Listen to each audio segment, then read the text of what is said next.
El Filibusterismo, Kabanata 11, ang mitya.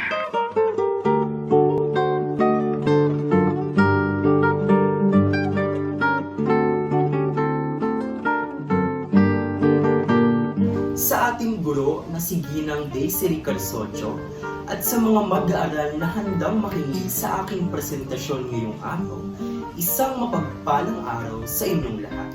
Ako po si Vince Noah Caraan Manila, ang magsasalaysay ng ika-11 na kabanata ng nobelang nilikha ng ating pambansang bayaning si Dr. Jose Rizal, ang El Filibusterismo.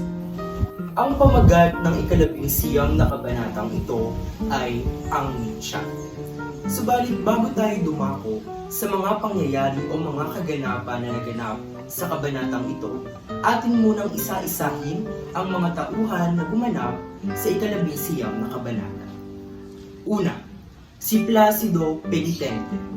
Siya ay isang mag-aaral na nawala ng gana sa pag-aaral dahil sa mga suliraning pampaaralan. Ikalawa naman, si Cabezang Anda. Siya ang ina ni Placido Penitente na taga Batangas. Ikatlo ay si Senyor Simon, isang mayamang mag-aalahas na ang totoo ay siya si Juan Crisostomo Ibarra, subalit ay nagbabalat kayo bilang si Senyor Simon upang maghiganti. Sunod naman ay ang dating guro sa bayan ng San Diego. Siya ang nangangasiwa sa paggawaan ng pulbura na nadaanan ni na Senyor Simon at ni Placido Penitente. Sumunod naman ay sina Padre Sibila, Don Custodio, 2 Agustino, 2 Cadete, si Isagani at si Paulita. Sila ang mga karakter na nabanggit o nadaanan sa kabanatang ito, subalit ay wala gaanong ginampanang papel. Ngayong kilala na natin ang mga tauhan na bumubuo sa ika-11 na kabanata, ang mitya, atin nang simulan ang mga kaganapan sa kabanatang ito. Ang mga kaganapan sa kabanatang ito ay aking hinati sa tatlo. At ang una, ang galit na paglalakad ni Placido Penitente. Si Placido Penitente ay galit na lumabas at naglalakad dahil sa nangyari sa kanyang klase sa pisika.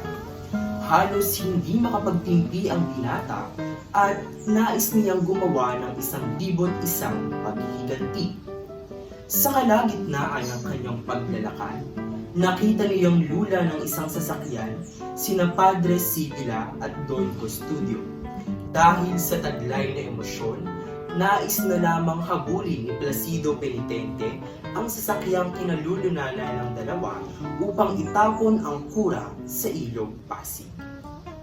Nang siya naman ay mapadaan sa eskolta, isang makasaysayang kalye, nakita niya sa tapat ng basar ni Quiroga ang 2 Agustino.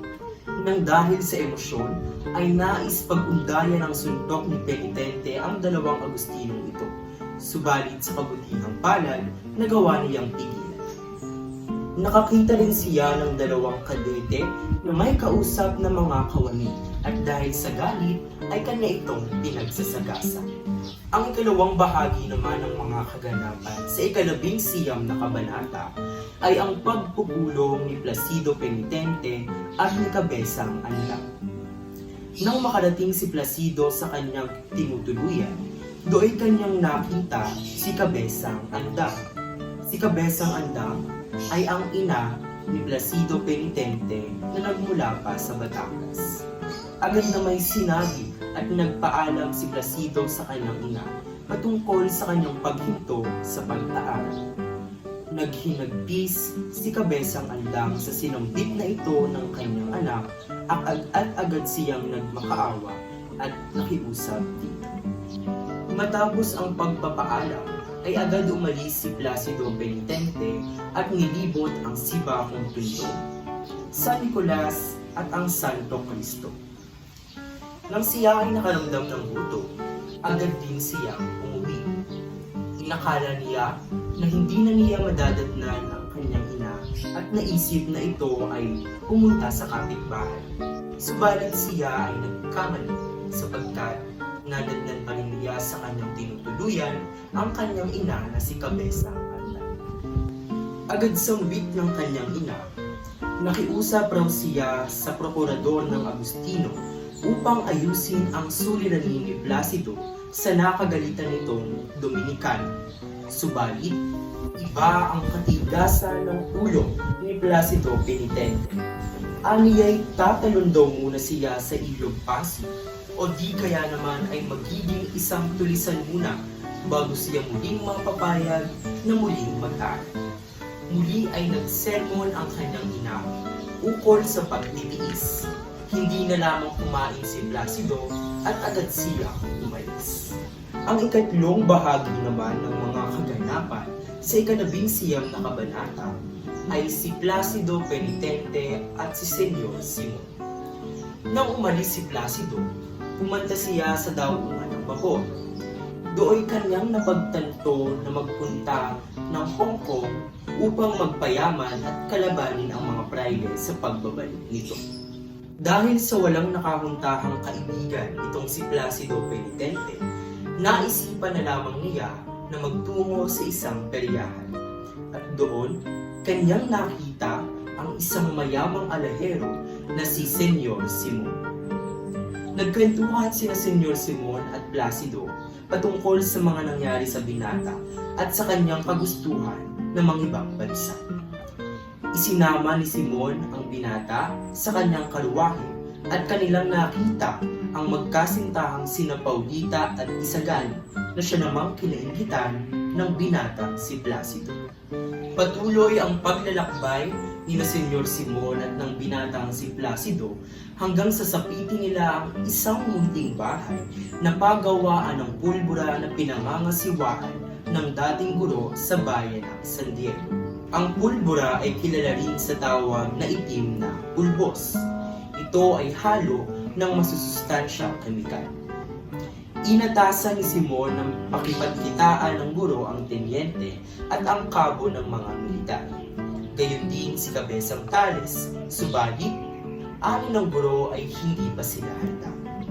Sagot naman ni Simon, sapat na sina Cabezang Tales, ang mga kabinero at isang rehinamyento ng mga kawal, sapagkat kung ipagpapaliban pa natin ang planong ito, marahil ay yumauna si Maria Clara. Matapos nito'y nagtungo naman ang dalawa sa bahay ni Simon, at doon ay sila rin ay gumugol ng 2 oras sa pag-uusap bago umuwi sa kasarahan si Placido Penitente. Kinabukas ay nakinig na lamang sa pangaral ng kanyang ina si Placido Penitente at hindi na rin siya tumutol sa mga payo nito. Pagkaraan, pinauuwi na niya ang kanyang inang si Cabezang Anda sa Batangas sapagkat baka malaman pa ng prokurador na siya'y naroon at hingan pa ito ng regalo at pamisa. Ang ika-11 na kabanata ay pinamagatang ang misya sapagkat ito ay ipinakikita ang kawalan o pagkakaroon ng misya sa plano ng paghihimagsi ni Senyor Simon. Ngayong aking tapos nang isalaysay ang mga kaganapan sa ika-11 na kabanata, ang misya, aking namang ipaliliwanag at sasangbitin ang mensaheng dala ng kabanatang ito. Ang mensaheng dala ng ika-11 na kabanata, hanggat tayo ay mayroong pagkakataon, hanggat tayo ay mayroong oportunidad, ay gamitin natin ito sa pinakamaganda at pinakapositibong paraan. Kagaya na lamang ng sitwasyon ni Placido Penitente, siya ay mayroong oportunidad na makapag-aral, kaya nararapat lamang na gamitin niya ang pagkakataong ito upang mag-aral at makapagtapos. Ang koneksyon naman ng kabanatang ito sa kasalukuyang buhay natin bilang isang Pilipino ay maikokonekta ko sa naging sitwasyon o naging relasyon ni Cabezang Andang at ni Placido Penitente.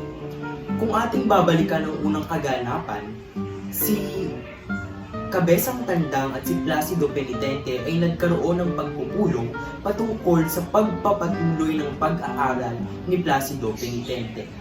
Lahat ay gagawin ni Kabesang Andang para lamang mapakiusapan ang kanyang anak na magpatuloy sa pag-aaral. Gayun din ang ating mga magulang sa kasalukuyan, ang ating mga ina at ang ating mga ama. Lahat ng hirap ay handa nilang harapin, maging ang pagsuot sa butas ng karayo para lamang masigurado ang napakagandang kinabukasan ng kanilang mga anak. Bago ko wakasan ang presentasyon kong ito, nais ko munang mag-iwan ng isang katagang. Ang ating mga magulang ay walang ibang hangad, kundi sa tamang landas, tayo ay mapadpad. Ito ang mabulaklak na mensahe ng kabanatang pinangungunahan ni Simon, Kabesang Andang at Placido Penitente. Muli, ako si Vince Noah Calaan Manila, ang nagsalaysay ng ika-11 na kabanata, ang Mitya. Maraming salamat po.